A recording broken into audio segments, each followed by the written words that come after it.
Well,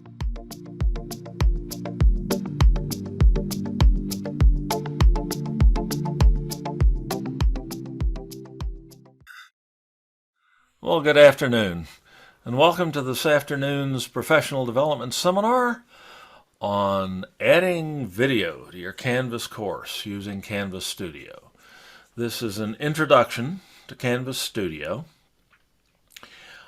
which is the video repository, hosting service, and content creation tool that is tightly integrated with our Canvas learning management system. It's not the same system. They are two separate systems, but they are tightly integrated with one another. It is a personal instructional video repository, as we see here. It does provide you with unlimited hosting for online video that you create or otherwise acquire that you want to use in your courses. And it provides you with a variety of video creation tools. So it's really a one-stop shop, a video Swiss Army knife.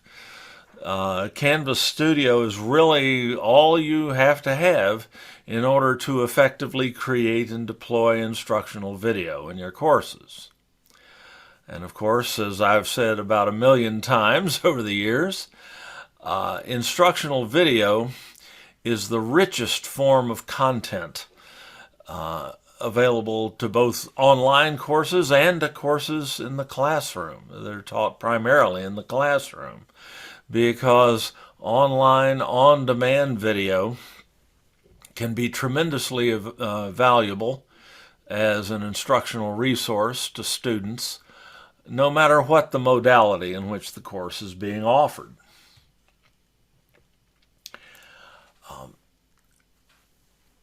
So what videos can you put onto Canvas Studio? Well, obviously, any videos that you create, you can put into your Canvas Studio library. You can very easily put any videos that you create using Canvas Studio into the video repository and your library on Canvas Studio. Indeed, that happens more or less automatically. But you can also take video that has been created by you or someone else in other tools and add that to Canvas Studio, to your Canvas Studio library.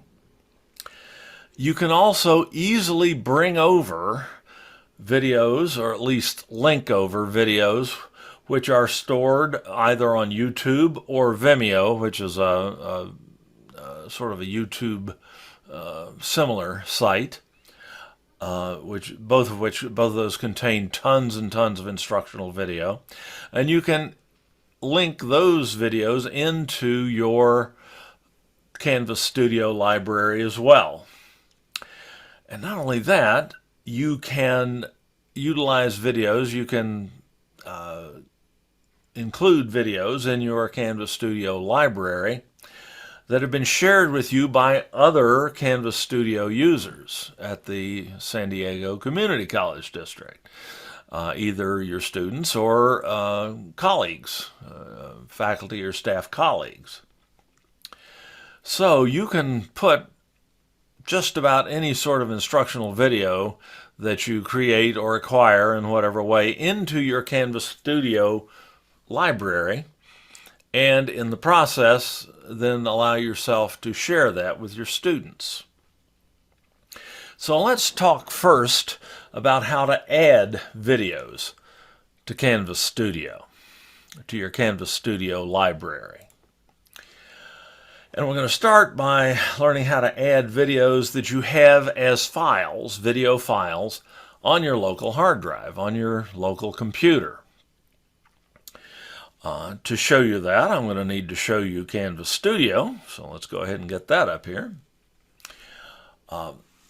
Canvas Studio is accessed through your Canvas account, as I indicated.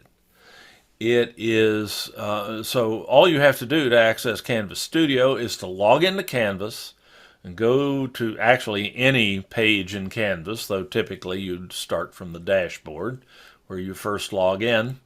And then look in the Global Access menu, the gray bar on the left-hand side of every Canvas screen, for the link to Canvas Studio, which is near the bottom of the menu and is labeled Studio. Hard to miss. You just click on that link, and your Canvas Studio library appears. The first time you do this, there will of course be no video there. You'll just get a little graphic that says nothing here yet, like you didn't know that, and an invitation to add video to your library. So how do we do that? Well, that's really pretty simple. Indeed, everything about Canvas Studio is pretty easy to use.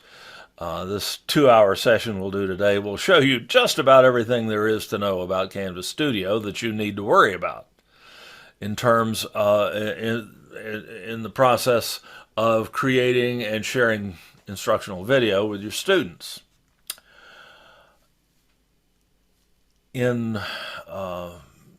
To illustrate that, you can see that the interface is really quite simple. There's not a lot of control buttons, there's not a lot of menus or anything to work with. The two primary buttons that we'll be working with today are the record button and the add button here, which you'll always find up here in the upper right-hand corner of your Canvas Studio library screen. And we'll start off with the add button because that's what allows you to load or upload a video that you have on your local hard drive that maybe you've created in some other tool or that someone shared with you or gave to you or that you downloaded from the internet or acquired in some other way. To put those videos into your Canvas Studio library, all you have to do is click the add button. And you're given this Add to My Library dialog box. We're going to start off looking at the left-hand side of this dialog box here. We'll talk about the side dealing with YouTube and Vimeo here in a minute. But let's say we want to,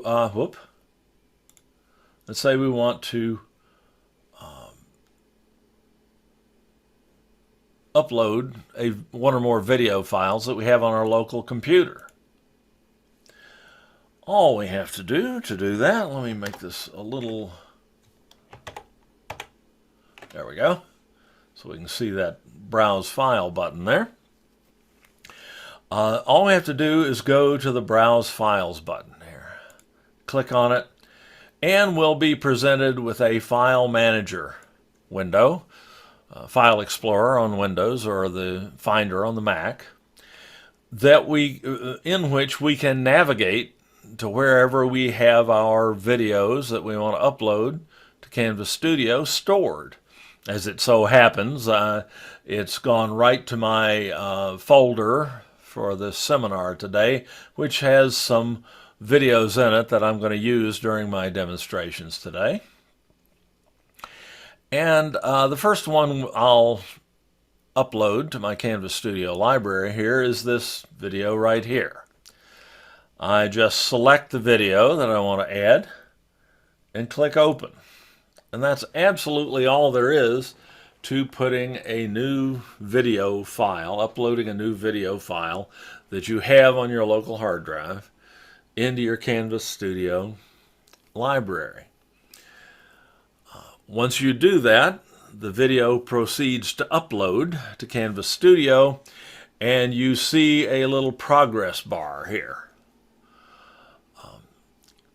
You don't want to close this window while this is uploading, or it'll interrupt the upload and you'll have to start it again later. It's not the end of the world, but it will cost you some time.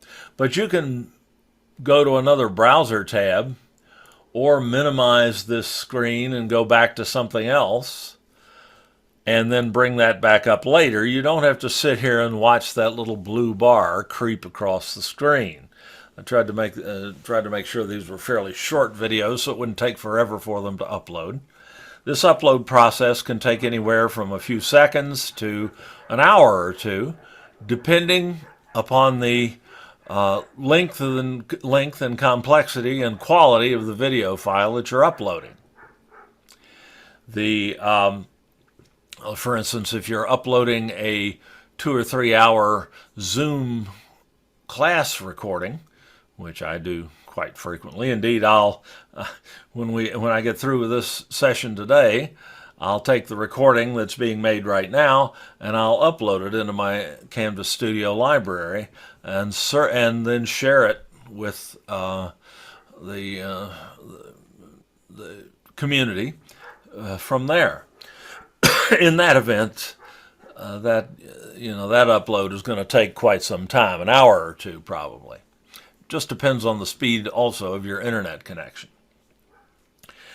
When this video finishes uploading, as it looks like it's going to do in a moment here, Canvas Studio is going to reprocess the video. It's going to take that file and convert it into a form that is compatible with storage and sharing from Canvas Studio. Canvas Studio will accept video files of in most of the common video formats. MPEG-4 video is the most common. That's what this is an MPEG-4 video. But it'll also allow you to upload MOV files, as in files created on iPhones or Macintosh computers, Apple format videos. It'll take AVI videos from Microsoft and just a wide variety of other video formats. If you try to feed it something it doesn't like, it will just tell you that it can't handle that file. But that almost never happens to me anyway. All right, we're now reprocessing this video. Canvas Studio is automatically reprocessing the video, and you see a little progress meter here that shows you how fast that's proceeding and gives you a rough idea of how long you've got to wait. And when the file is ready for viewing, you get that little message that popped up there. It didn't last very long. That tells you, okay, this video is online. It's ready to share. You can now share this video with anyone, anywhere in the world, simply by providing them with an access link to it. This video is online and ready to use just that fast. We'll come back and look at this one here in a minute. Well, let's go ahead and take a look at it as well. This is in the vein of this is what I saw on my last vacation. If I want to see the video once it's uploaded, I click the view. I just mouse over it and click view, and the video becomes playable. I have a play button here. I can full screen it if I wish. Play it full screen. And all I have to do to start it, of course, is to click the play button. Here's an example of the type of ad hoc instructional video production you can do with that video studio you carry in your pocket, your smartphone. This is the North Road in Yellowstone National Park. And these are American bison. Scientific name, bison. That's an easy one to remember. And there's no doubt about who has the right of way here. Okay, you get the idea. So I was able to, just by serendipity, having my cell phone in my pocket, my smartphone in my pocket, able to capture a fairly unique experience for me, at least, in Yellowstone National Park, sharing the road with a small herd of buffalo. Great example of the sorts of serendipitous instructional video that you can create with that video studio that you carry in your pocket. And this studio is now online, playable by anyone who has the information necessary to access it. And that's all there was to. All I did was find the video, upload it, and it's ready to share. We'll talk in a few minutes about how we can share this video.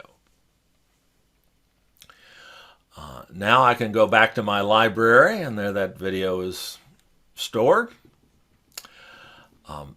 Let's go back to PowerPoint for a second. So that's how we add existing files from our computer, video files from our computer, to Canvas Studio. We can also add YouTube or Vimeo videos. And that includes videos you've uploaded to YouTube or any YouTube video or Vimeo video.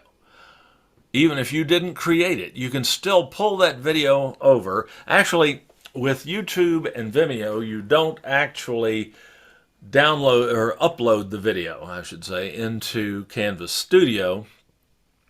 You basically embed it into your Canvas Studio library. That is, you create a fancy link to it. The video still remains on YouTube or Vimeo, but you have a link to it, a graphic link, as we'll see in a moment, to it in your Canvas Studio library, so you can use it as if it were loaded into Canvas Studio. And that's even easier than uploading a video from your local hard drive. All you do is click the Add button here, again, and go to the app.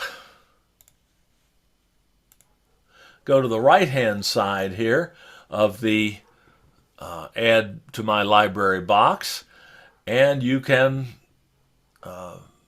utilize, or you can find videos on YouTube or Vimeo, or bring them in.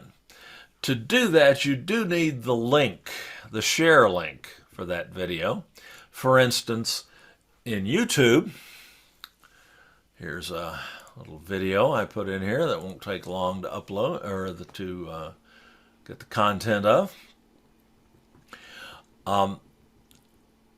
I can take, here we are, any video that I have created and put into YouTube, or that other people have created on YouTube, and go to the share button that's displayed below and to the right of the video in YouTube, and just copy the share URL, the link, the unique link to that YouTube video, to my clipboard by clicking copy here.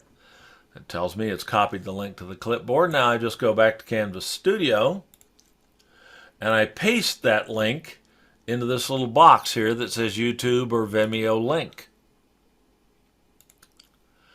And then just click Add Video. And that happens almost instantly. My video that is actually stored on YouTube is now also available in my Canvas Studio library, even though the video file itself has not been loaded in there. There's a distinction between files that you've actually uploaded to Canvas Studio and those that you've brought over from YouTube or Vimeo, and you see that with the little YouTube or Vimeo signal down here in the tile representing that video. But this video plays just as easily from here as the one that I uploaded.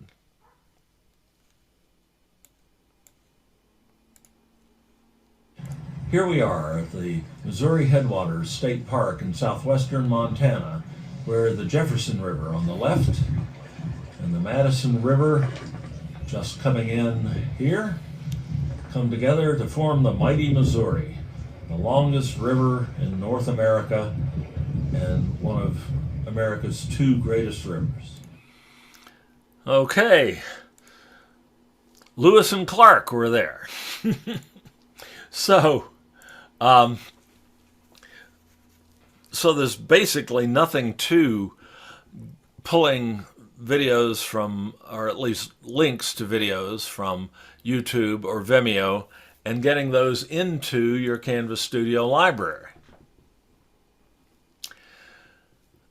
And as I said, this doesn't have to be a video that you have created on you and that you have uploaded to YouTube either. You can just go to the YouTube homepage and pick anything that comes up here. Let's see. Something non-controversial and not horrifying would be nice. Let's see. When to prune blackberry bushes looks safe. If I want that in my Canvas Studio library, all I have to do is bring it up in YouTube. Same thing, get the share, hit the share button, copy the share URL to the clipboard, and then go back to Studio, go to Add, paste that link into the box here under the YouTube and Vimeo side of the box, and just that fast. So you can load your Canvas Studio library up with all the YouTube videos that you find useful. Alrighty.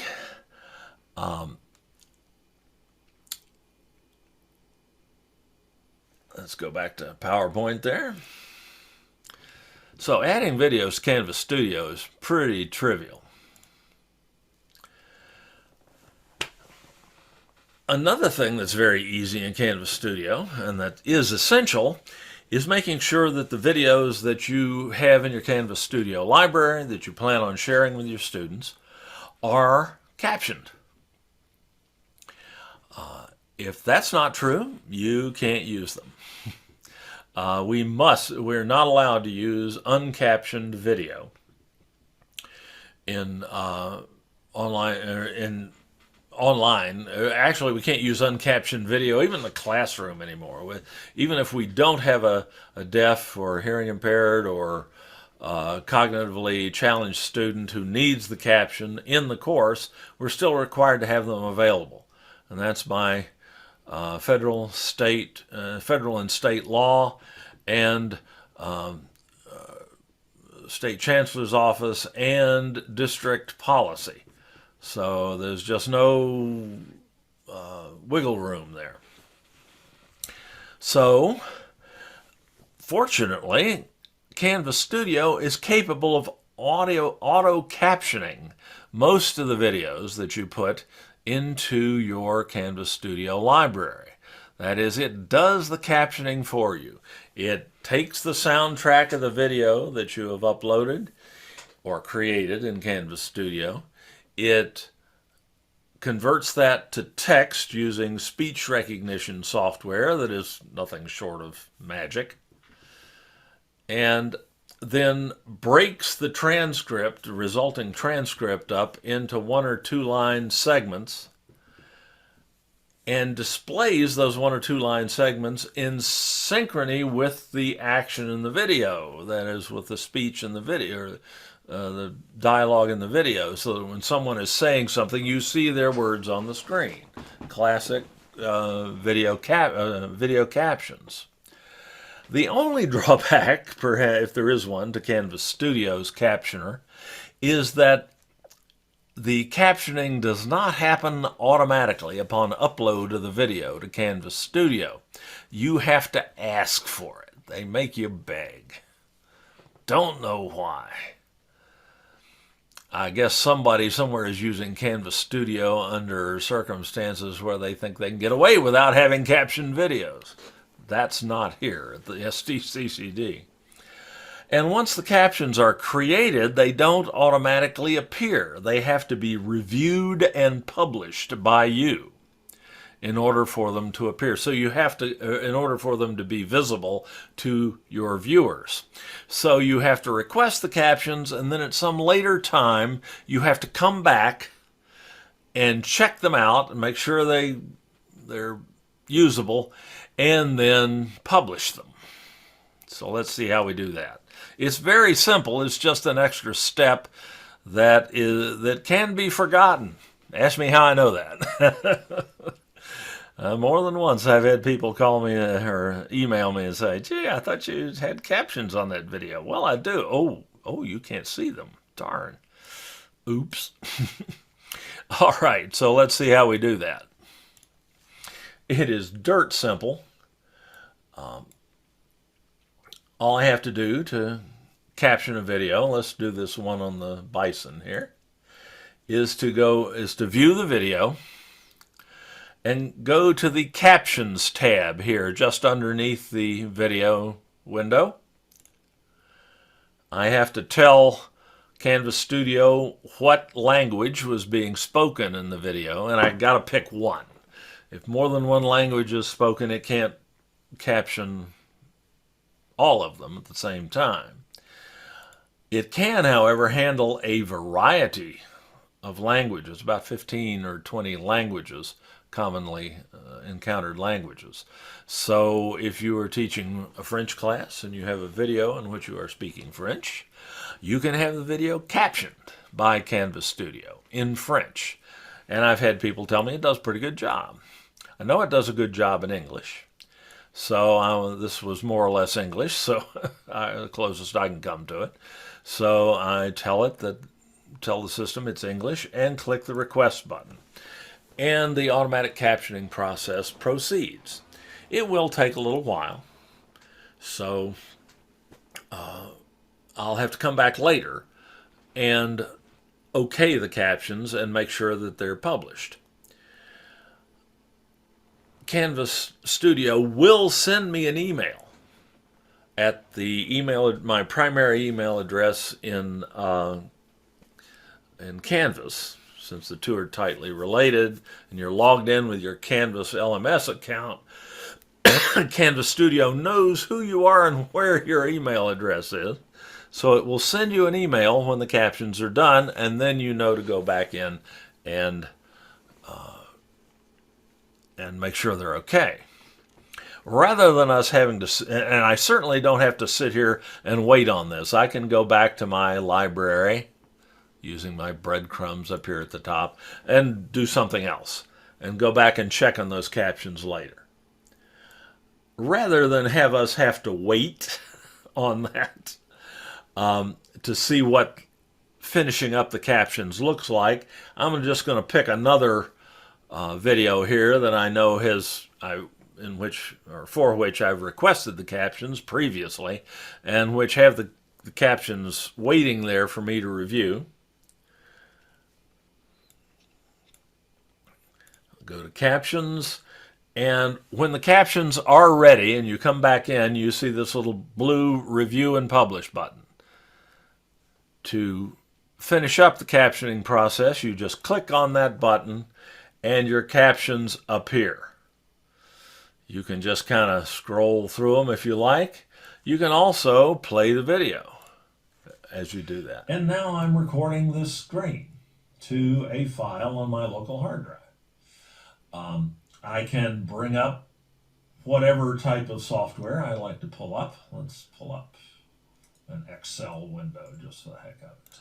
Okay, that was nearly perfect, but not quite. And that's the usual performance that you expect from the captioning in Canvas Studio.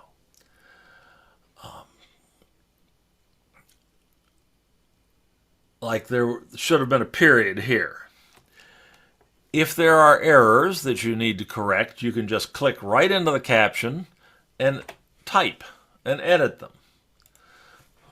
More often than not, all you're doing is just adding periods and capital letters. It's not perfect at detecting the end of a sentence, though it will sometimes. So you may have to put in some periods and capital letters for the beginning of the next sentence. More often than not, any errors in the captions are things that I misspoke rather than misrecognition. I think it did leave out the word let's.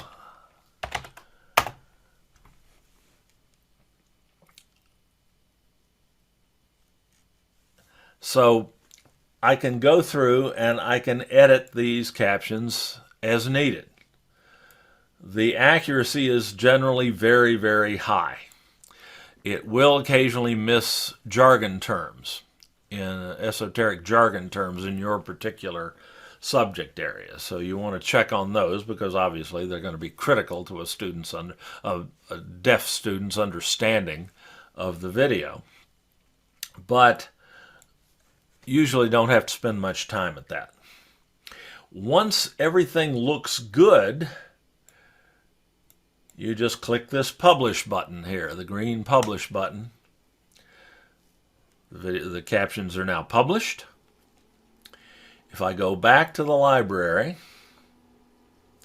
and bring up this video again, as the student would if they were viewing it in their course, we now see a little captioning button, caption control button here in the player bar for the video that shows me how far I've played the video. And now I'm recording this screen. It allows me to jump forward and pause this recording and backward in the video at will. But in that bar, there's also a toggle button to turn the captions on and off.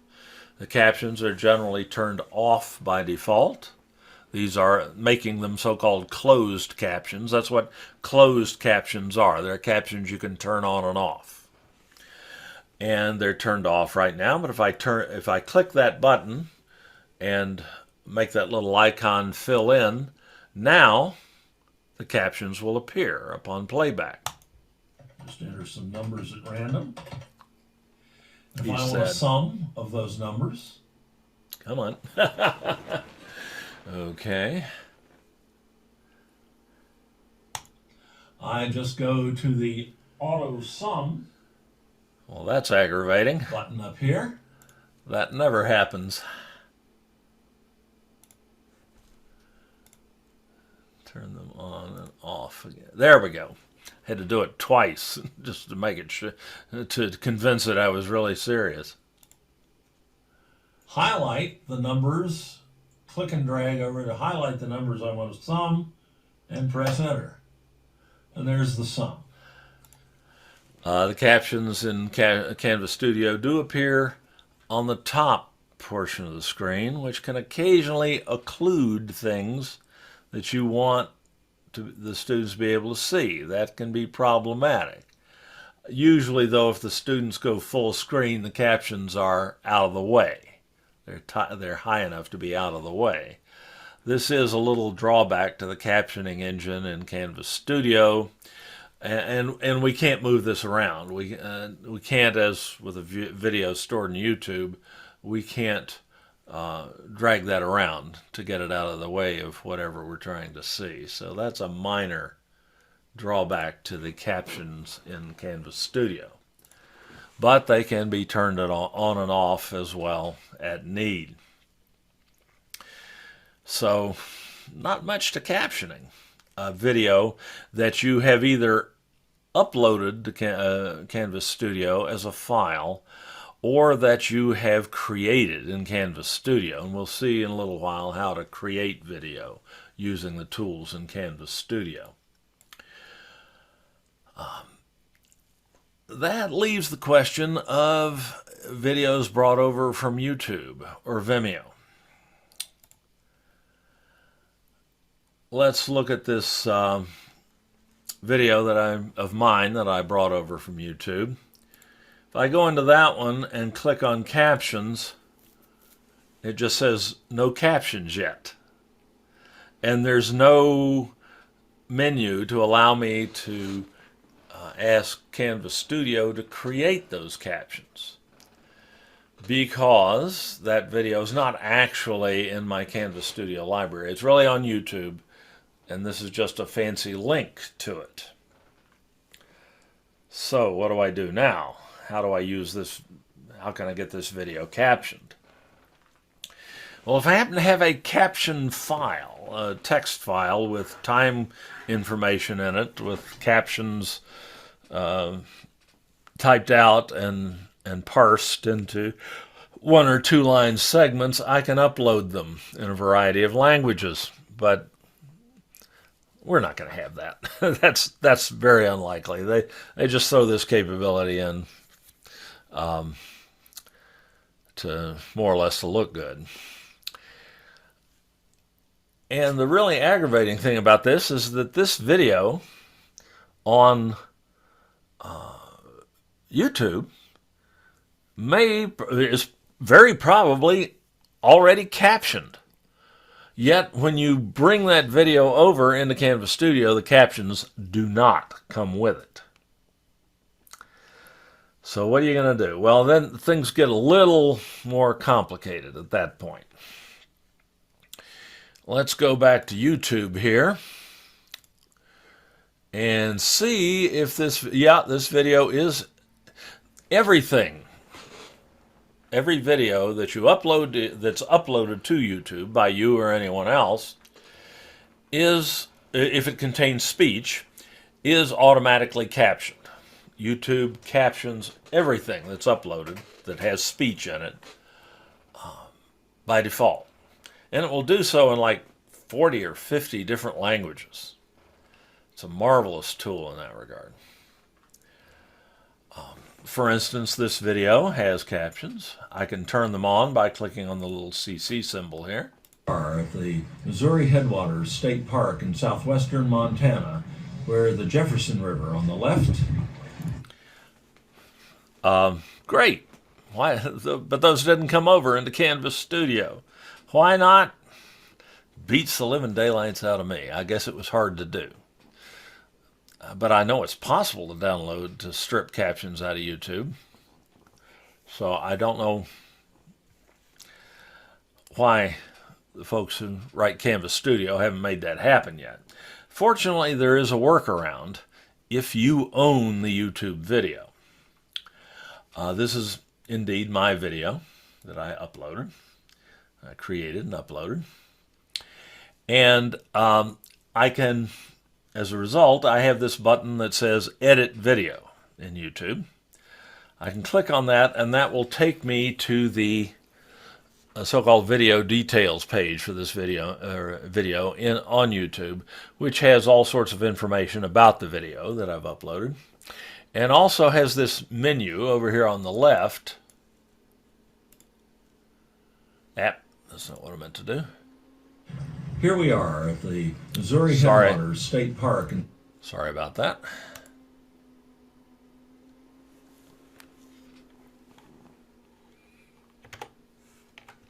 There we go. I've got this little menu here on the left of on the video details page for that video that has an entry for subtitles in it. Wait a minute, you say, I thought we were talking about captions. Well, captions and subtitles are more or less the same thing. There are technical distinctions between them, but for our purposes here today, we'll assume they're the same thing. So I click on the subtitles link in this management menu, and I see that I have an automatically created, magically created, algorithmically created caption track here that goes with this video. This first line here just specifies the language of the default language of the YouTube account that I'm using, my account. But the top line shows me that I have this English automatic caption track that is displaying in YouTube when I ask for it. What I can do to get those captions into Canvas Studio is to go all the way out to the right here to the little context menu, the three vertical dots, universal menu symbol, and click on that. And there's a download option, not to download the video, but to download the captions. If I click download, I'm asked what format I want these captions in. There are actually probably a dozen or more text file formats that allow us to interchange captions between one instance of a video and another. These are three of the most common, but by far the most common and most universally supported caption file format is the SRT. Has the SRT extension, the so-called subrip captions. You don't need to know anything else about that except that if you have SRT as an option whenever you're trying to do something with a caption file, take it. It's the most standard and the most commonly used. So I'll select SRT, and instantly YouTube extracts those captions from the video and puts them into a downloadable file, which I can then save to my local hard drive. I'll just put it in this same folder here I'm using for this session today and save it by saving it. And that file is just going to be called caption.srt.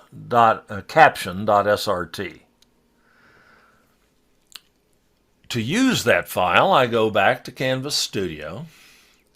I go to this YouTube, I go to the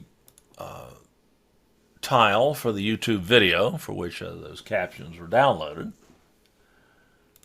View the video, go to the Captions tab, and now I can use this upload section here because I have a caption file that contains both the text and the timing of the captions for this video.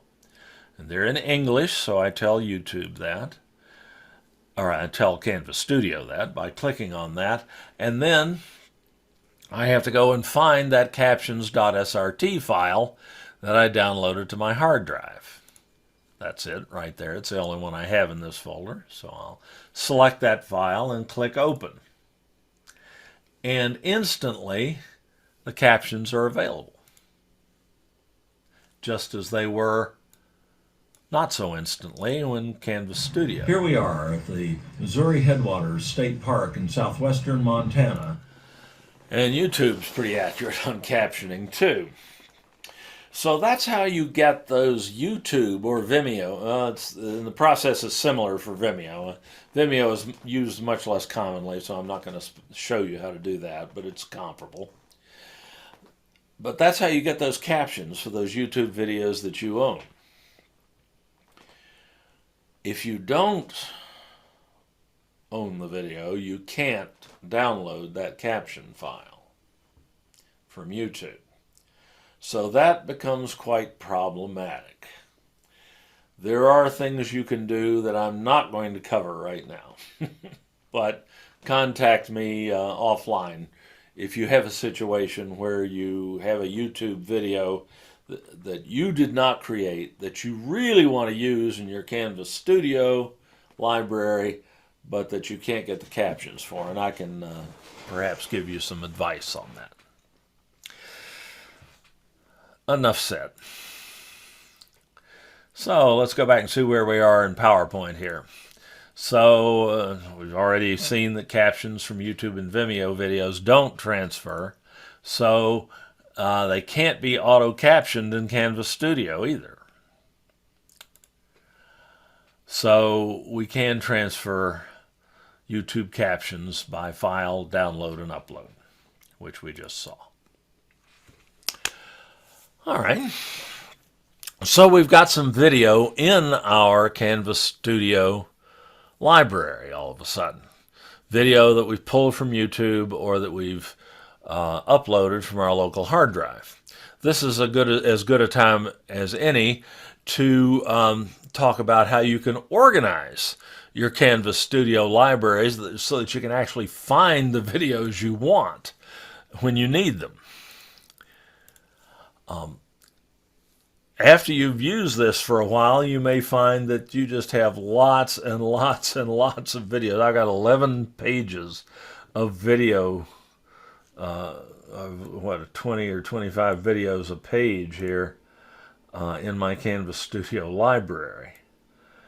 And finding the particular video that I want can be very challenging. I do have a search box here, or search tool, so I can search by keyword for a particular video, but sometimes that can be challenging as well. It's easier if you don't have to search or wander around looking for the video you want. And to make that possible, you can create what are called collections in your Canvas Studio library. Think of them as file folders, like a folder on your hard drive. Why they didn't call them folders, I don't know. But a collection is just a folder full of related videos.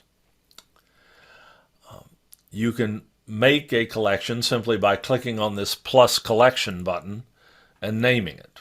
That's all you have to do. I've got several here. so I don't have to make another one for this. To see the collections that you do have, you can go to this menu right here, which says View All by default, which shows you all of the videos in the root of your Canvas Studio library and all of your collections, but it doesn't show them in any, it just shows them in the order in which they were created or loaded into Canvas Studio. It's not especially helpful. You can view just the collections that you have. So each one of these is a video folder that I have. So for instance, my recordings of these Flex sessions, workshop archives, all go into a collection called Workshop Recordings. If I open that up, I can see the first page full of about 20 or so videos. The most recent ones being at the top. So if I want to move a particular video around between collections, or if I want to move a video from my root here into a particular collection, let's find something here. All right, here's a Canvas related video. If I want to move this video from the root of the unsorted root of my Canvas Studio library and put it in a particular collection, I can click the little context menu in the video tile or video rectangle there, and I have an option to move it to a particular collection. All I have to, when I do that, I get this menu that allows me to select all of my currently available collections. I have one here called a demo collection. I'll use that so that this video doesn't end up somewhere where it shouldn't and confuse me later, which is becoming easier and easier as time goes along. So I just select the collection I want to move this video into, and I click Move. And that video now, if I find my demo collection here, if I display my collections only, there's my demo collection, and there's that video that I just put in there. So that's how you move, that's how you organize your videos in your into different folders. You just create folders for them and then move them in one at a time that way. There's no way to select a bunch of videos and move them en masse into a collection, unfortunately.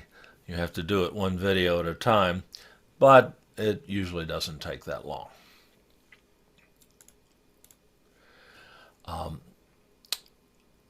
There's also some default sorts of organization that take place that you can access through the little master menu in your Canvas Studio library here, the so-called hamburger up here in the upper left-hand corner, the 3 horizontal parallel lines. That's another universal menu symbol. If I click on that, I see down here a list of a bunch of different Canvas courses in which I'm the instructor. I've got way too many of those. Most of them are playthings. But when you share a video, and we're going to see how to do that in a minute, when you share a Canvas Studio video with students in a particular Canvas shell, that video or Canvas Studio makes note of that, and it will show you all of the videos that you have shared with a particular Canvas shell. Like, let me pick here. Here's a Canvas shell entitled Adding Video to Your Canvas Course. It's one that I'm using for illustration today. If I want to see what videos I have shared in that course, I can just click on the link to that course, and it shows me all the videos that I've shared in that particular course. so I know where I'm using those videos, and that can be a useful piece of information as well. Or I can at any time go back to just my library by clicking on the hamburger and selecting the My Library link, and now I go back to the root of my Canvas Studio library and all my videos are there. So those are some organizational tricks. There's nothing like making a video and spending a lot of time on it, forgetting you did it, or losing it and having to redo it for next semester's class. I'd like to tell you that's never happened to me. Try to not let it happen to you any more often than you have to. All right. So, now, it's wonderful to have these videos, these wonderful instructional videos we've created or found or acquired in some way in our Canvas Studio library. But like fertilizer, they're not much good unless you spread it around. You've got to be able to share these videos with your students. And your students have no access to your Canvas Studio library. Only you can get into that library and do things and put in video and so on and access video that's stored in there. So there has to be, to actually use this video for something pointful, there's another step involved, and that's sharing those videos with your students. And there's several ways to do that. We're going to start off by looking at ways you can share the videos with your students in Canvas, which is probably what you'll normally do, because if you're using Canvas Studio, you probably have Canvas shells. You're probably using Canvas shells for your courses, be they online courses or face-to-face courses. You still may be sharing video with students in your face-to-face courses because it's just as valuable in many ways to them as it is to students in a fully online course. This tool is by no means just valuable for online or distance education. It's just as useful when you're teaching in the classroom because you can provide all of this content, this video, instructional video content that will be of great value to your students in getting a deeper understanding of what you're lecturing on and reviewing what you've done in lecture and things like that. So this is very important that you be able to share these Canvas Studio videos with your students through Canvas. Also, this allows you to control who can see the videos. Only your students who are enrolled in the course in which you share a video can see it. So if it's something that has some confidentiality to it or that you just don't want spread out over the entire internet, sharing your videos through the Canvas Learning Management System is an ideal option. The first way I'm going to show you how to do that as an external tool link in a Canvas module. Let's see what I mean by that. Let's go to back to Canvas, but this time I'm going to go to just to my dashboard, and I'm going to go into a Canvas course. I've got this Canvas Studio Seminar Sandbox here that I use. It's just a play course that I can mess up any way I like. And in that course, I have some modules, E-I-E-I-O, and I've made a module here for our class today, our Canvas Studio Introduction 4/6/2022. This, think of this as just one of your content modules in Canvas. Chapter 1 module or week 1 module or whatever. And you have a video in your Canvas Studio library that you want to share with your students in this module. How do you do that? Well, there's a couple of different ways to do that.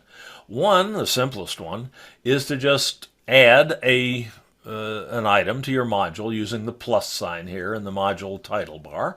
In the usual way, we'll click that plus sign. We get our Add Item to Canvas Studio Introduction sandbox, Add Item to Module button, and we select from the list of things that we can add to the module an external tool link. Canvas Studio is from Canvas, the Canvas LMS perspective, the Learning Management Systems perspective. Canvas Studio is an external tool. It's not a part of our Canvas Learning Management System. It's a tightly integrated peripheral resource, which is a good thing for you in many ways. Notably, something that may have been running through your mind is, well, how much video can I put into Canvas Studio? And my answer at this point would be, I'm not sure, but it's going to be a long time before you hit the limit. We've never gotten a completely straight answer from Instructure, the company that creates Canvas and Canvas Studio, about how much video can we store. I said, don't worry about it. That's what they tell us. So we took that to mean as much as we want. And so far, that seems to be true. And when we find out about it, if we ever do find a limit, I'm going to be the first one to find it, because I'm the biggest memory hog in our Canvas Studio system by far. I've got about twice as much, I'm using about twice as much space on Canvas Studio as anyone else at the district. So I'll be the first one to get clipped, and then we'll let you know. But for now, you may assume that you can put as much video, you can use as much storage space in your Canvas Studio library as you wish. This is possible because the pot of memory that Canvas Studio is using is distinct from the pot of memory that your Canvas course shell is using. You are limited with your Canvas course shell as to how much file storage you can use. You get 2 gigabytes by default, and that's not a lot for video. But when you link a Canvas Studio video into a Canvas course, as I'm about to do, you don't use any of those 2 gigabytes that you have allocated for your Canvas Studio course shell. This doesn't count against you at all. So this is another reason why you use Canvas Studio rather than actually uploading video files into your Canvas course, into the Canvas course shell, which you can do, but if you do much of it, you're going to run out of space almost immediately. It's not designed for that, and it's not sized for that. So what I'm about to do here is not going to use any of the 2 gigabytes of file storage I have available to me in this Canvas course shell. So I'm going to select External Tool, and when I do that, it gives me a list of external tools that from which I can pull content and put links in this module for. And one of those external tools, right near the top, is Canvas Studio. So I just click on the Canvas Studio link here, and it brings up another view of my Canvas Studio library. And here are all my Canvas Studio library videos.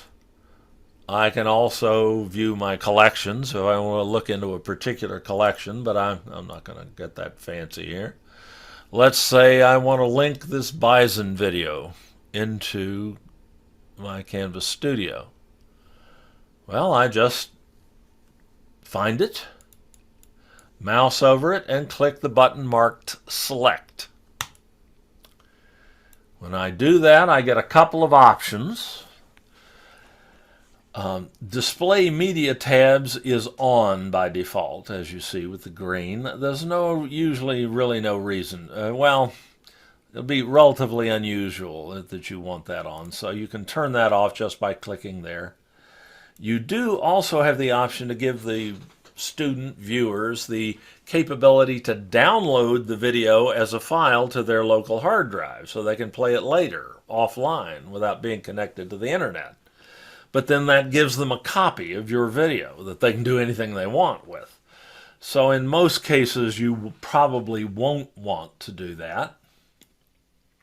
So my advice generally is to make sure those two options are both off.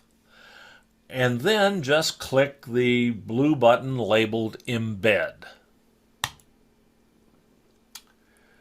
And then there's one more thing you have to do. In order to actually get the link to that video into the module, you have to click the Add Item button at the bottom of the Add Item dialog box here.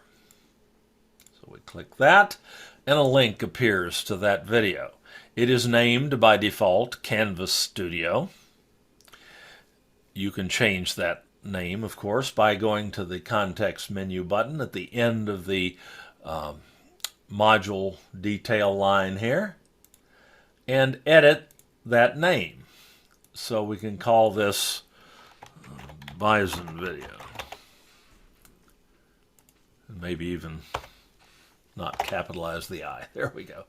And then just update that. So now this is more meaningful to your students. And once you publish the module and the link to the video, a student can come in and just click on this link, and there's the Bison video. Now the student can see this video that is stored in your Canvas Studio library, and Here's an example. They can play it to their heart's content. They can jump forward and backward in it just by clicking on the player bar. This one I have not yet published the caption, so we don't see the caption button here. I want to make sure to do that before I actually turn this loose on students. But that's so that's all there is to linking a video into a module in Canvas. Another very simple process. There is an alternative to that, which is a little bit more engaging, I think. We can also add to our module a Canvas page. We can create a new Canvas page, a Canvas web page, by selecting Page from our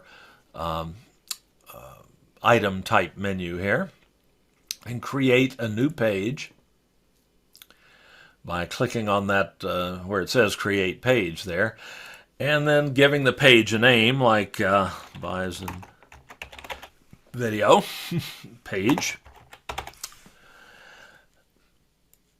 and then adding the item to the module.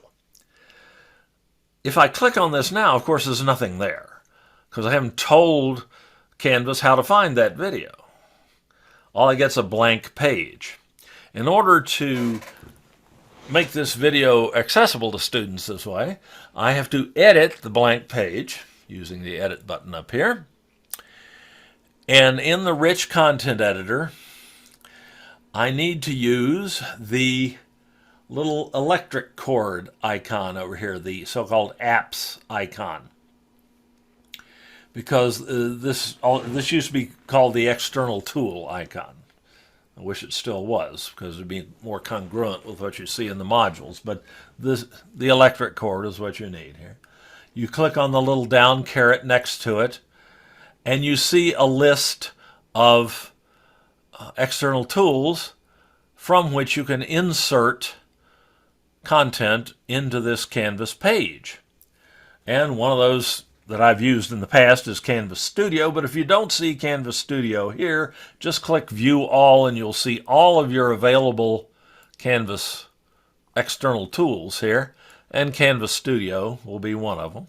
You just click on that, and again, it brings up your Canvas Studio library, and I'll just scroll down to find the Bison video. I'll select it again. Same two options. I'll turn them both off and click embed again. It's almost the same process, except this time it looks a lot better, because when I save this page and publish it to my module and go back to the module, when a student clicks on this, they immediately see the video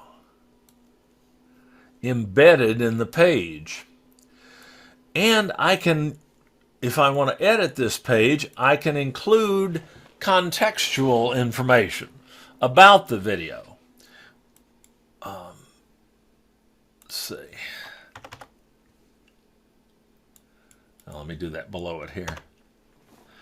This video shows a small herd of American bison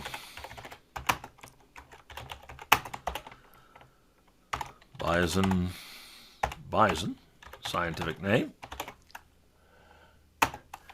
in Yellowstone National Park.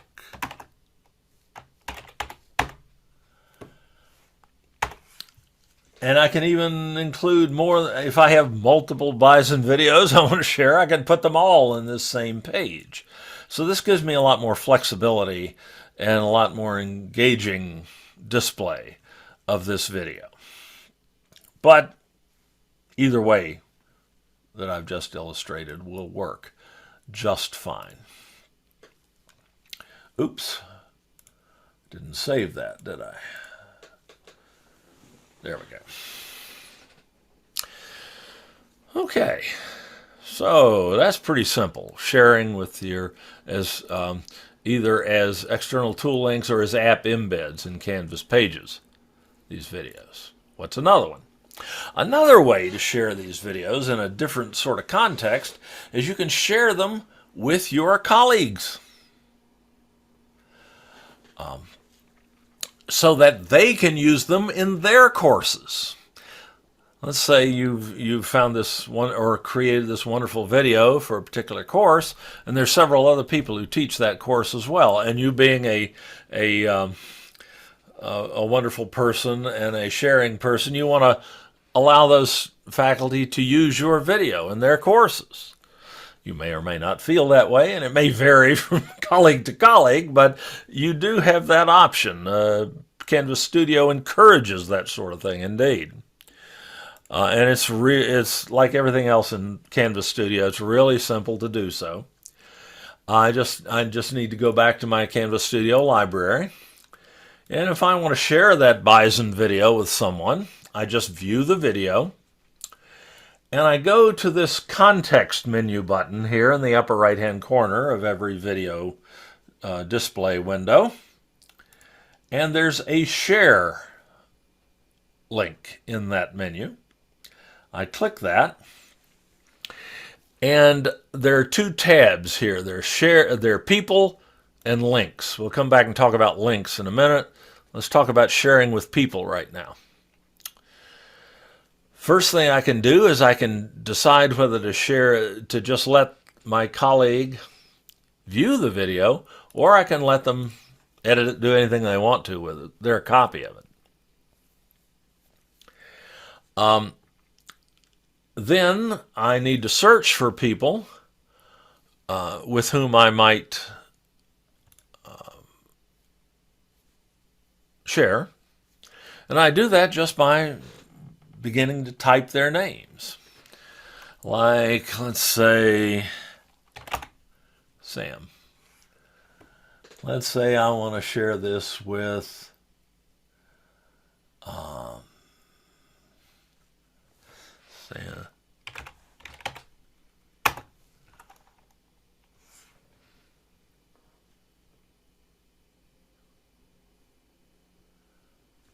Samantha Smith. I just select her. Again, I can change my mind if I need to as to whether she can just view, copy, and share, or view, edit, delete, download, copy, and share. And when I'm done, I just click update, and that video immediately becomes available to that person. This is not a practical way to share these videos with your students because you'd have to share it individually with each student.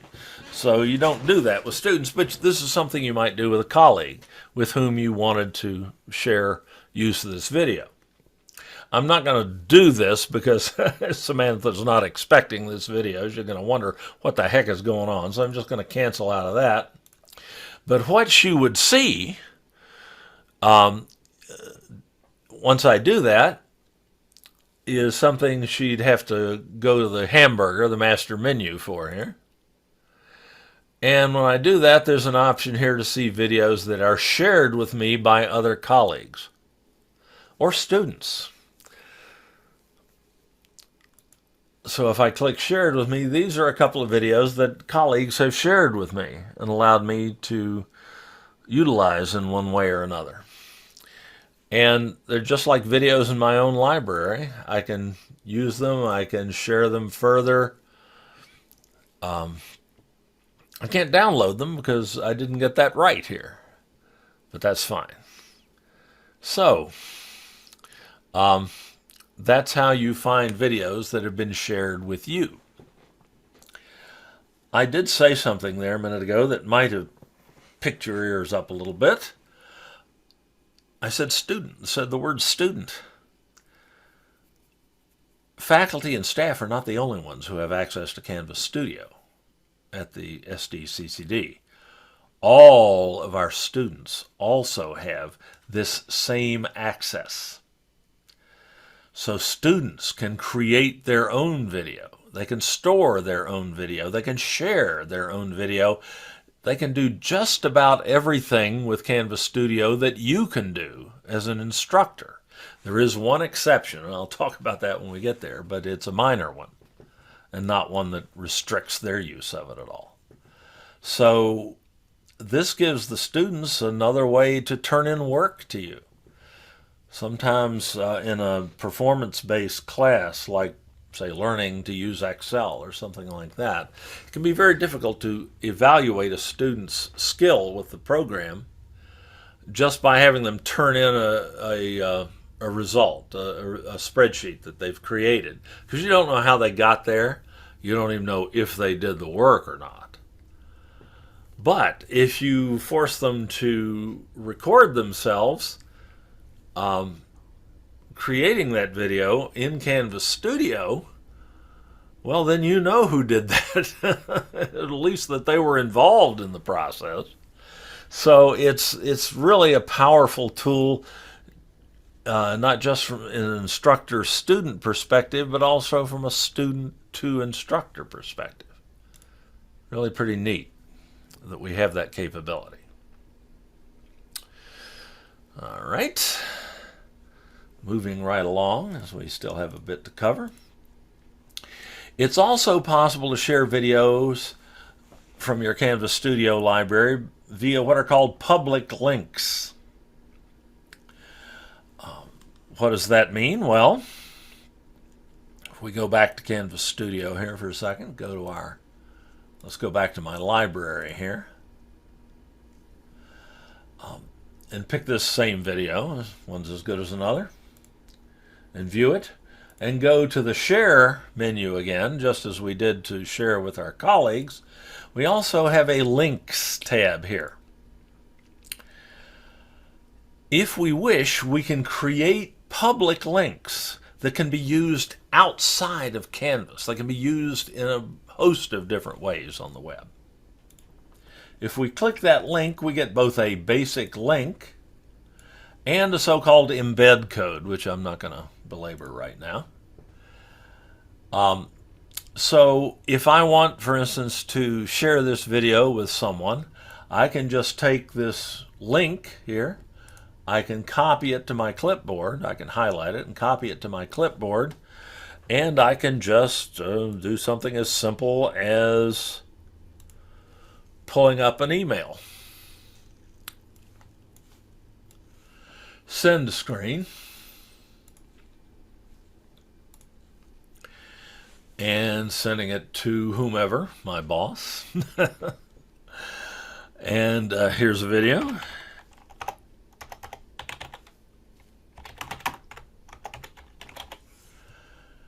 And then just paste that link into the email and press enter. And there's a clickable link. If I send this email to Brian, he'll be able to just click on that link in the email and view that video. And there, of course, I'm not going to do that. He doesn't need that.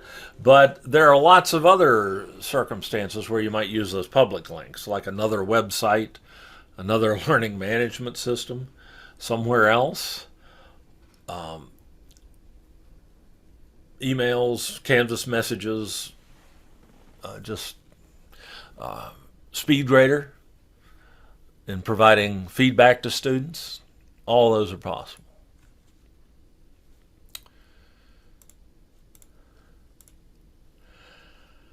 Now, up to now, we've been working with videos that were created in some other tool and uploaded into Canvas Studio or pulled out of YouTube or Vimeo.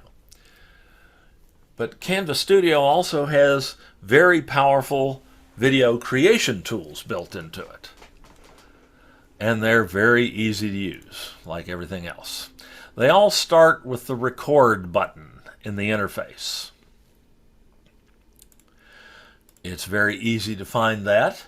It's right up here in the upper right next to the add button.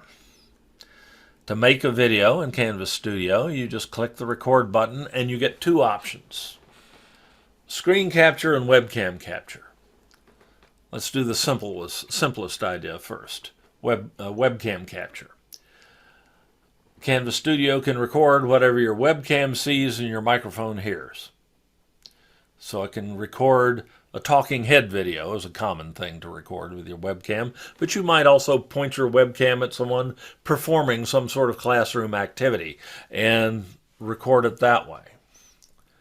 Maybe somebody dancing or somebody wrestling or somebody demonstrating a yoga pose or whatever, something visual. To use the webcam capture, we just click on that option in this menu. And we immediately see what our webcam sees. And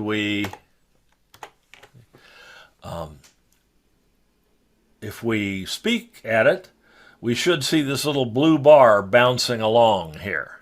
That tells us that Canvas Studio is hearing us as well. If you don't see that bouncing blue bar, click the little mic button here and select a different microphone.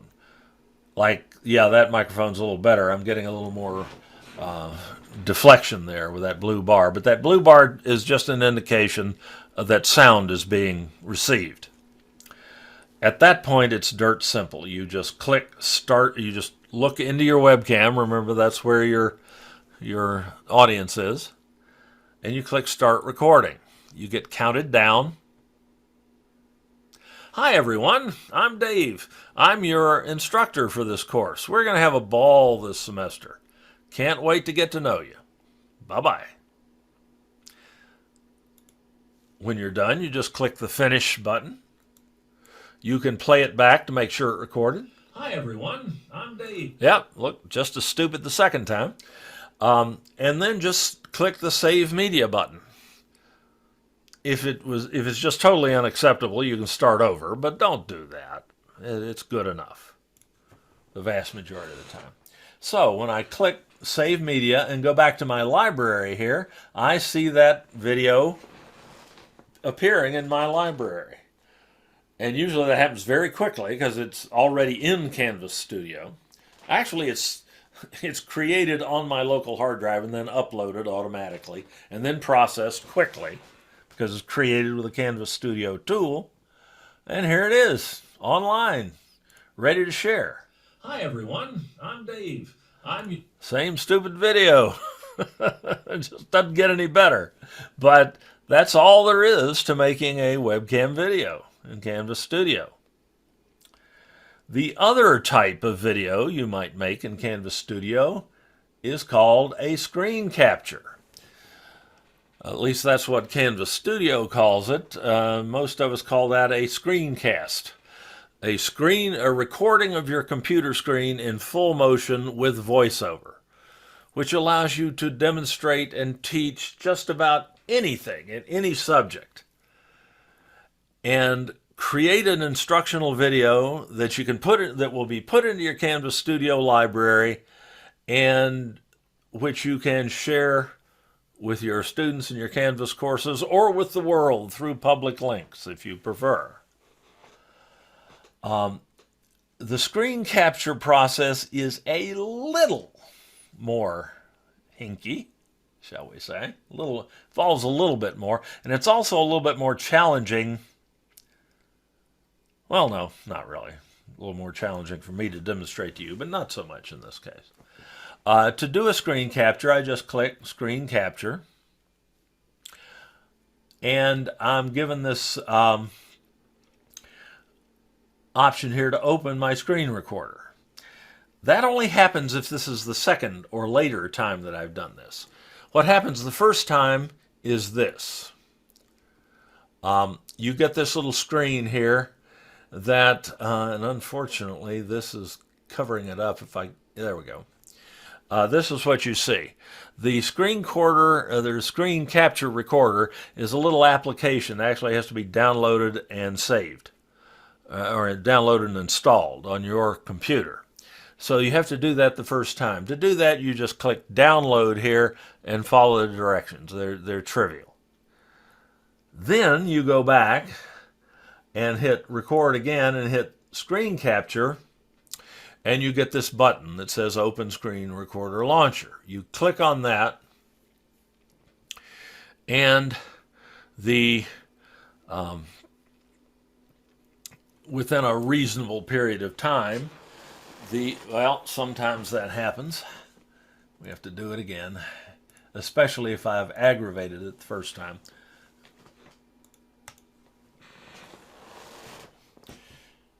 Eventually, the screen recorder will appear. You're not seeing that because it won't put it over there on that monitor. To do that, I'm going to have to get my zoom window out of the way here. And actually share my, up to now, I've been using another technique to share screens with you, but now I'm going to have to share my Zoom screen with you. One of my screens through Zoom so that you can see what I'm doing here. And I want to get this Zoom window out of the way. And now you are seeing my screen capture recorder. For those of you who have used Screencast-O-Matic before, you'll recognize this. This is the Screencast-O-Matic screen recorder that has been licensed by Canvas Studio. So if you're familiar with Screencast-O-Matic, you're going to be very comfortable from here on in. It's actually very simple. The first thing I need to do here is get whatever I want to record on my screen. So I thought what I'd do here would be to record myself showing you how to do something in Canvas. A typical screen recorder option. Let me just pick a course at random. I'm doing that off on another screen here so I don't have to confuse you while confusing myself. Just want to make sure this course is appropriate to use. Yes, it is. All right. Okay, so I'm going to bring a Canvas course over here onto my screen recorder. Let me bring that back up to full size. Okay, what this screen recorder is going to allow me to do is to record what I see on my computer screen and record what I say while I'm doing something on this screen. And in so doing, I'm going to be able to produce a how-to video, in this case, that would show students how to do something in Canvas, in their Canvas course. My students, or you all, are the faculty. So this is going to be a little tutorial, and I might provide to faculty. The screen capture recorder is very simple. It does give you some extra options here. You can record just your computer screen, or just your webcam, or both. Well, let's see what happens if I record both. Well, I get my little webcam video down here, a preview, and I get my screen as well. But as often as not, you just record the screen by itself. You get to choose what portion of the screen you record. My strong advice is to record the full screen. If that's not the option set there, you can click this little right arrow and you can choose that. Recording parts of the screen gets more complicated and it can be distracting. You're trying to remember whether what you're doing on the screen is part of what you're recording or not. I'm just not a fan of that. Also, you want to make sure the system is hearing you. You can tell easily that it is here. If you don't see these colored bars marching across the screen, then you may need to pick a different microphone or a different input source. I've got several on this computer, so it's taking it a moment to find them. That's the one I want to use, so I'm just going to keep that one, and I'm good. You can also choose whether to record the sound that's coming through your speakers. If you're playing a video or if there are sounds that the computer is making that are important to understanding what you're trying to get across, you can record those as well. The default is to not do so. I'm just going to leave it that way. So you just, at a glance, you can confirm you've got the settings you want here. And now you're ready to go. It's not hard to tell how to proceed at this point. There's a little record button here. Big red button is always record in video applications or on a camera, a physical camera, or a movie camera. So we start recording by clicking here. We get counted down, and now we're recording. In this video, I'm going to show you how to enable new quizzes in your Canvas course. To do this, go to the Settings link in the course menu and go to the Feature Options tab at the top of the screen. This is a list of new features that are not yet mandatory in the system, but which can be turned on in your Canvas course if you so desire. And new quizzes is one of those, next to the last one in the list here. To turn this on, just click this red X here and select Enabled. New quizzes are now enabled in your course. When you go to make a quiz in Canvas now, you will be asked whether you want to make a classic quiz, the old standard, or a new quiz. And you can pick either. Indeed, you can mix classic and new quizzes in the same course.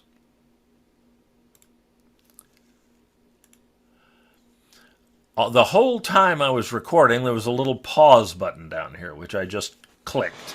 It was a red button with a couple of vertical slashes in it. Let's see that here. I can start. I haven't terminated this recording yet, so I can start it up again.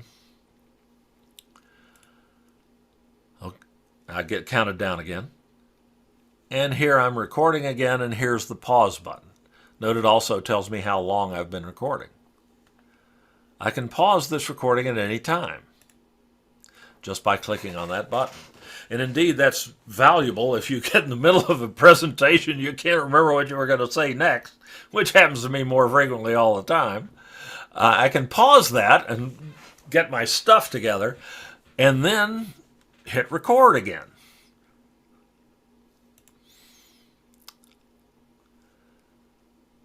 And now that I'm recording again, I can continue.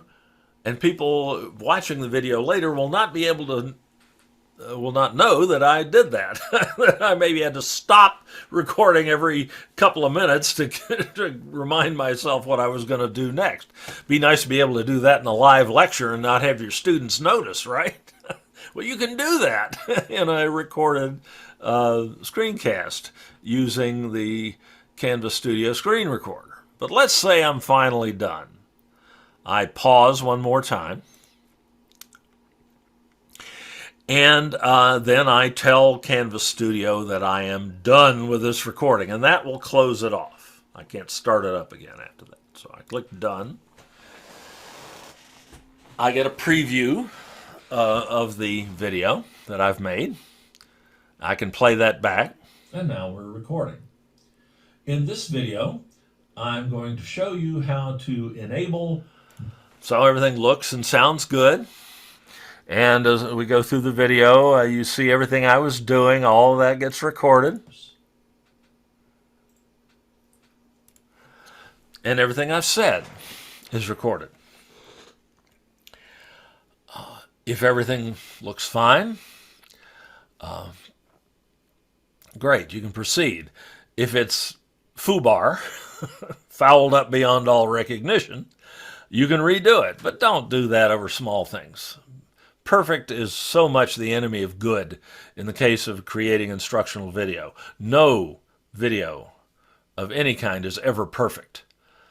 And if you expect to get perfection, you will be doing it over and over and over again, and you'll never create enough video to make any difference in your course.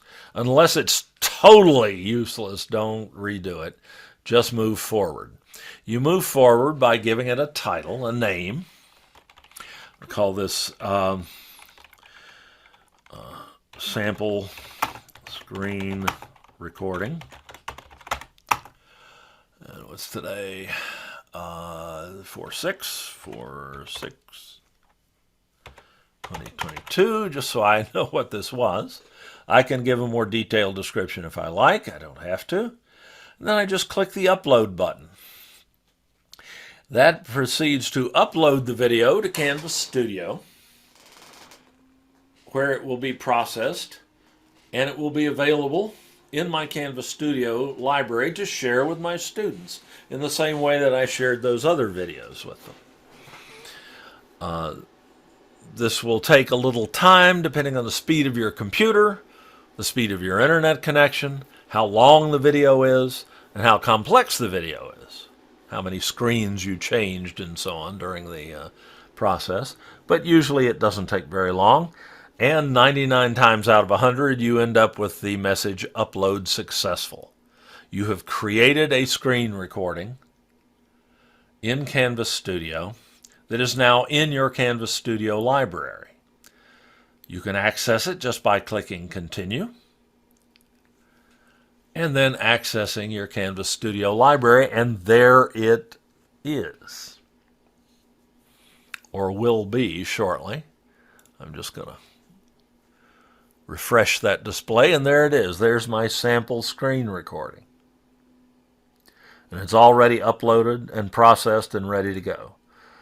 It's now online, can be shared with anybody, anywhere in the world, or more likely with my students through Canvas. And now we're recording. In this video, nothing to it. Screencasts are the single most powerful form of instructional video I know. They're dirt simple to create, and they're very quick to create, so you can create large numbers of them with relatively little effort and time. And each one of them explains some part of your course material to the students in a way that you can't beat unless you were able to, be there with the student every hour of the day and night and explain something to them whenever they wanted it. This way you can put this video with that explanation in your Canvas course, and the student can go back and view it anytime they want to, as often as they want to, just by clicking on a link in a Canvas module. That is real instructional power.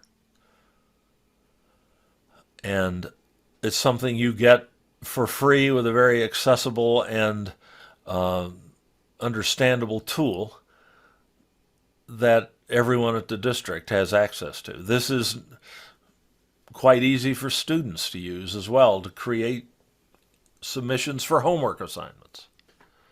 So it's a tremendous tool.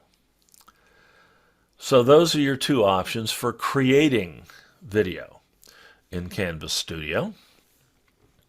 Let me kill the share here and go back to, let me pull my Zoom back here. We go back to PowerPoint. I've just ripped right through this slide while we were out. We saw the webcam recorder. We saw the screen recorder. We did see the installation dialog. We've seen what it records. And there is in there, and this is a little bit beyond the scope of this session right now. We don't really have time to cover this in any detail, but there is also a built-in video editor in the screen recorder. So I could have edited that screencast that I just made before I uploaded it to Canvas Studio and taken out any little glitches that might have been in it, or maybe added some extra content that I forgot to cover. So you do have a video editor built into that as well. We do a separate seminar where we show how to use the video editor in Canvas Studio. And quite frankly, the vast majority of instructional screen recordings don't need to be edited. You can maybe make them a little slicker, a little less embarrassing. As you may have noticed, my favorite word is I say that more than anything else in any narration of anything, anytime, and under any circumstances. And I can take those out if I edit. I can clean up the video, but the vast majority of the time it's not necessary. The students really won't care. And even if the video doesn't look professional, it will be wonderfully useful. And you find that you get better with practice, like everything. So it's generally not necessary. There was another it's not necessary generally to edit these videos. And there's one last trick that you can do in Canvas Studio that I do want to show you. I often run short of time to do this, and I'm managing to get there today. I've got, 18 minutes left. That's more than enough for this. And that is one last capability of Canvas Studio that you have as instructors or staff members that the students do not have. This is the one thing that students can't do in Canvas Studio. Though we could give them the right to do it if there were some reason to do so. We just can't figure out why they'd want to do this. But it is possible to embed quizzes in Canvas Studio videos that operate by popping up test questions at intervals in the video. So you can talk about something and show something in a video, and then pop up a question that forces forces your students to demonstrate that they've understood at least something about what you just said and showed them. This can be used for assessment purposes. You can actually give them a grade for it if you want to, or you can just use it as a learning tool and force them to go through it so that they have to think about what you're saying and what you're showing in the video at least once, again, after seeing it. They can't just sit there and be passive sponges absorbing the audio and video in your screencast or your webcam recording. They actually have to think about what you're saying enough to answer a question about it.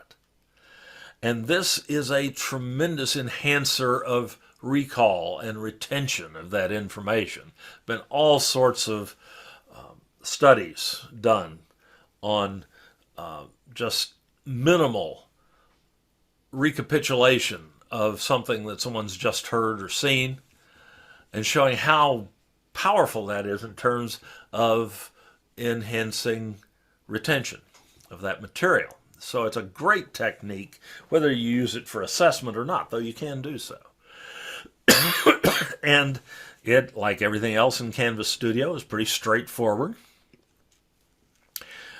Let's go back to Canvas Studio here.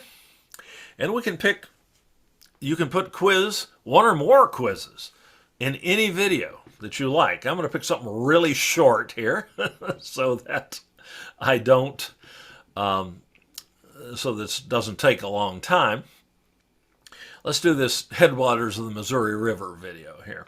And this, you'll note, is a YouTube video, but I can do this with that embedded YouTube video as well.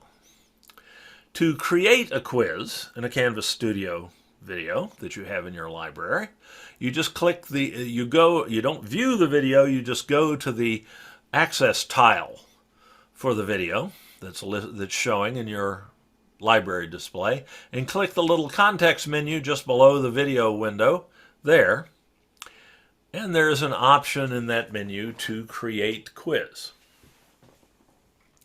You just select that. You're asked to check some settings for the quiz, like a title. We need to name the quiz because it's possible to put more than one quiz in the same video. So I'm going to call this Missouri. That's how you spell Missouri, more or less. Missouri quiz is all I'll call it.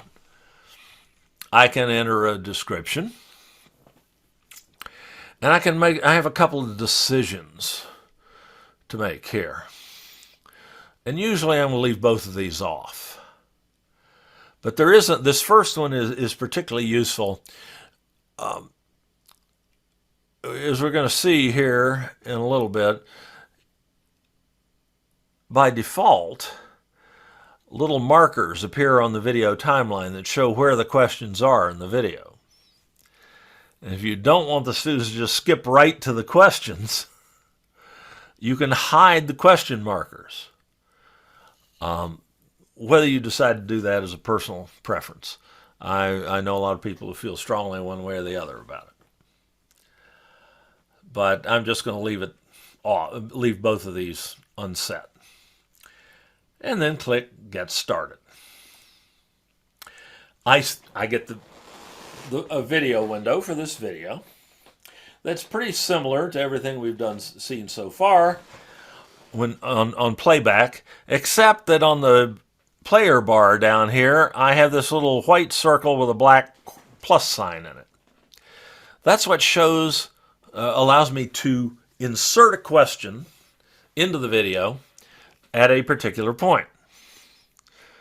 So what I'm going to do here is I'm going to play through the video until I hear something that's, oh, that'd be a good subject for a question. So let's just get started here. Here we are at the Missouri Headwaters State Park in southwestern Montana, where the Jefferson River on the left and the Madison River just coming in here come together to form the mighty Missouri. Okay. Let's say we want to put a question right here. We just click the plus sign, and we see the three types of questions we can add. Multiple choice questions, we're familiar with those, and multiple choice questions, of course, always have just one right answer, or one best answer, if we've written them well. Or the classic true-false, or the dreaded multiple answer question, which may or may not have more than one correct answer. I'm going to use a multiple answer question here. I get a screen that's not unlike the screen in which we use to create questions in Canvas. So the first thing I have to do is create the so-called question stem, the text of the question. And I've got a cheat sheet over here. Oops, that's not the one I wanted. There's my cheat sheet, which you are now seeing. Uh-oh.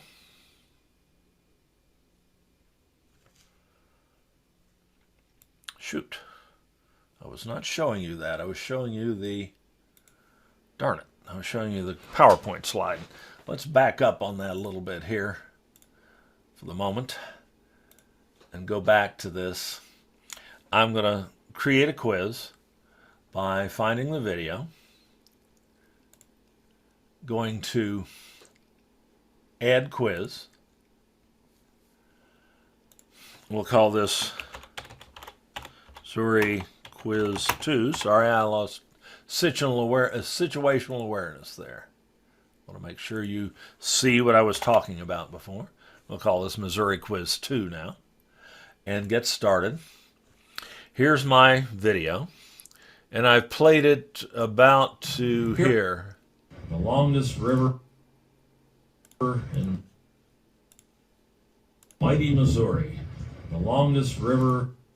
The mighty Missouri is where I want the question. Mighty Missouri.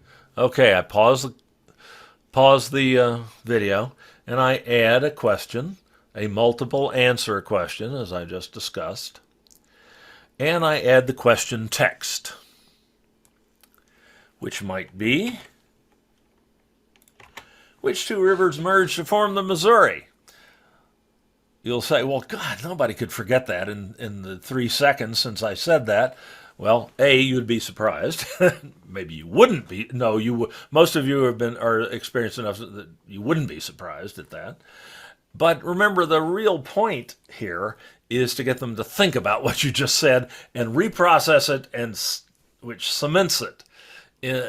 Moves it from short term, helps to move it from short term to long term memory, and all those memory tricks and so on.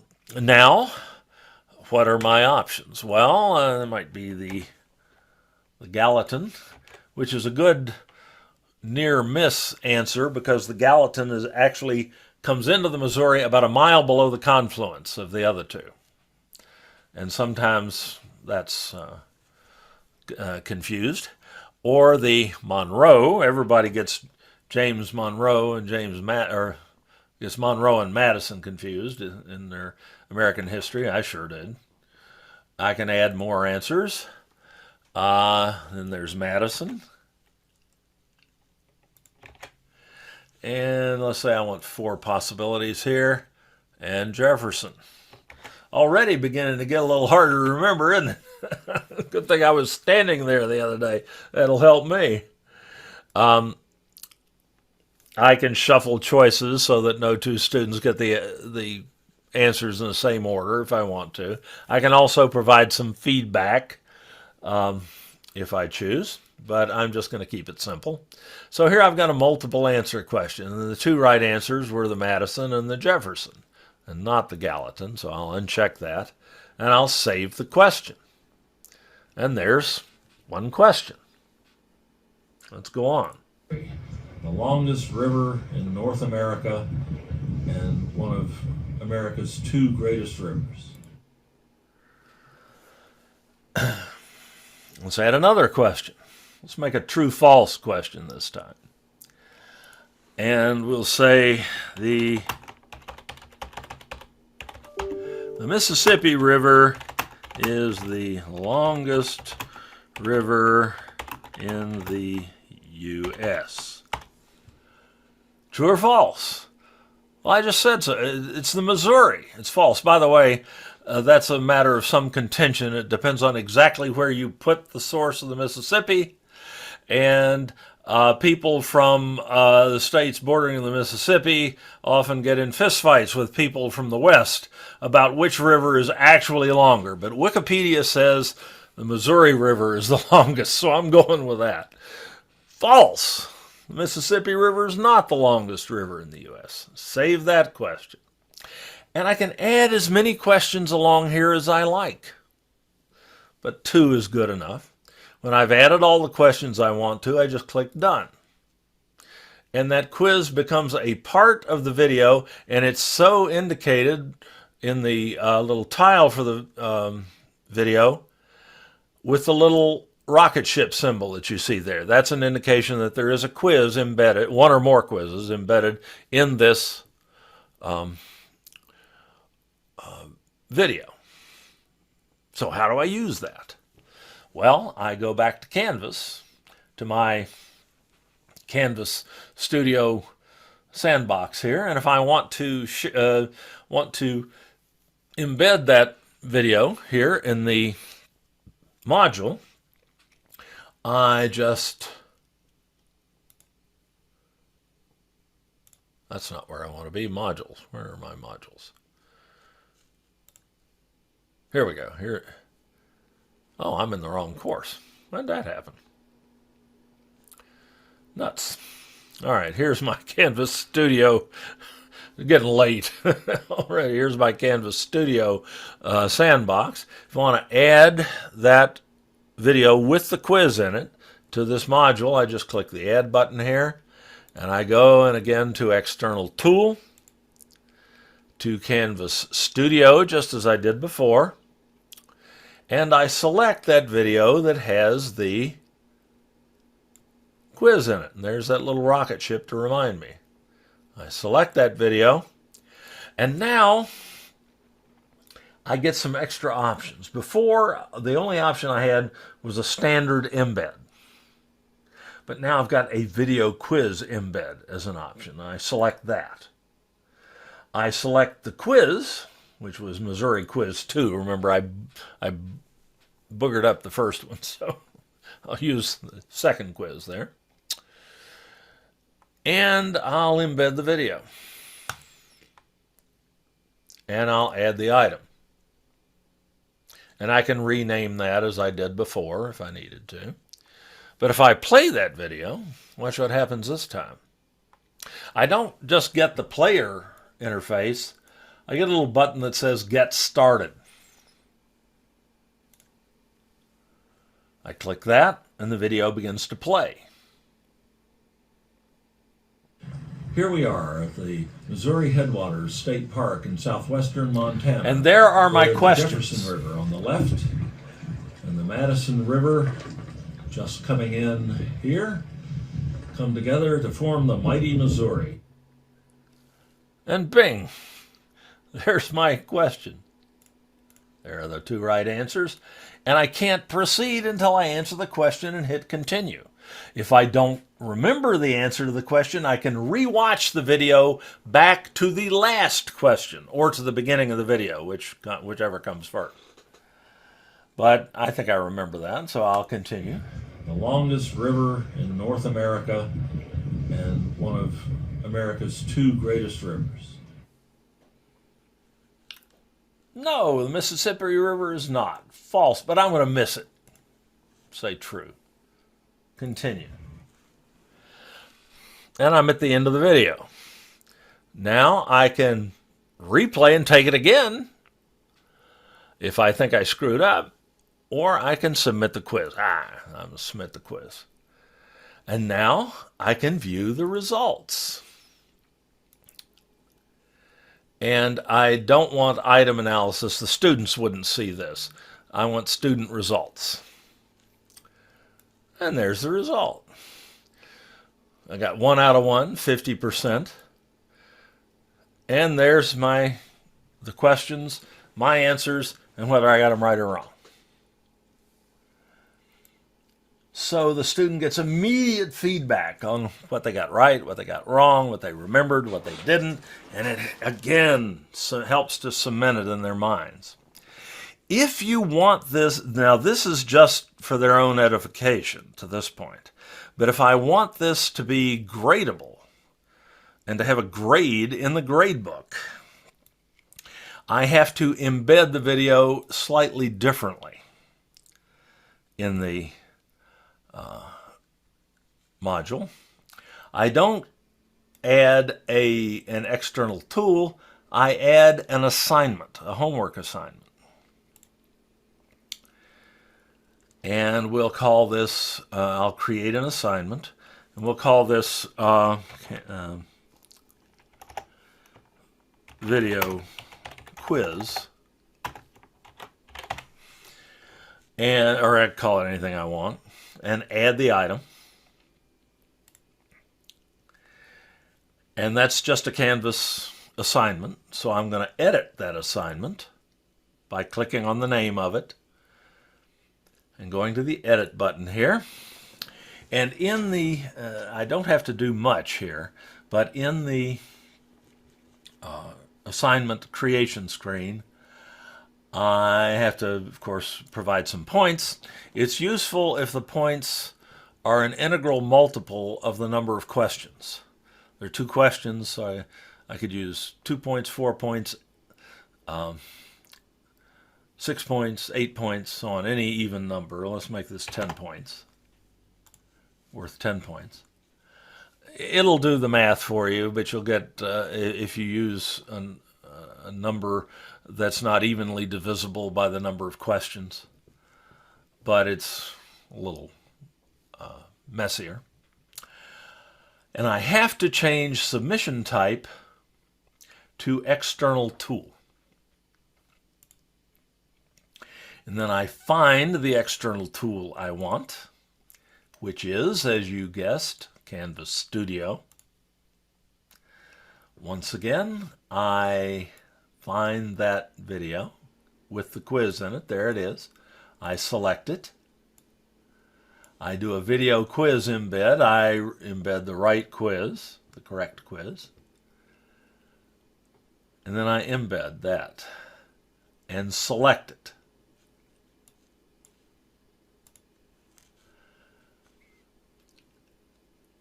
And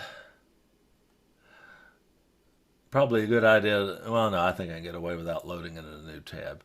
And I can set due dates and things like that if I want. I'm not going to bother here. I'm just going to save this and make sure it's published in the module. I did that. So now, if I take this quiz as, say, my test student,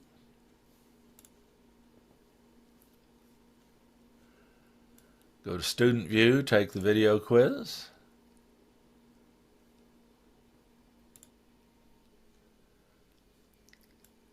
Here's the Get Started.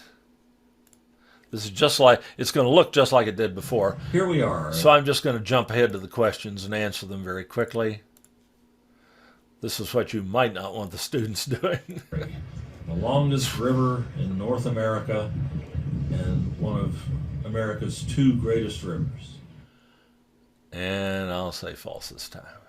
Leave student. And continue. And submit the quiz. View results. And as a student here, I'm going to just get the immediate results. I got everything right.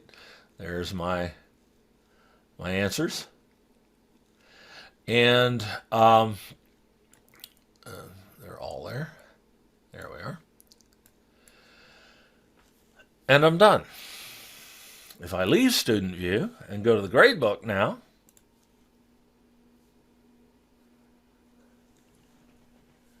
let's see.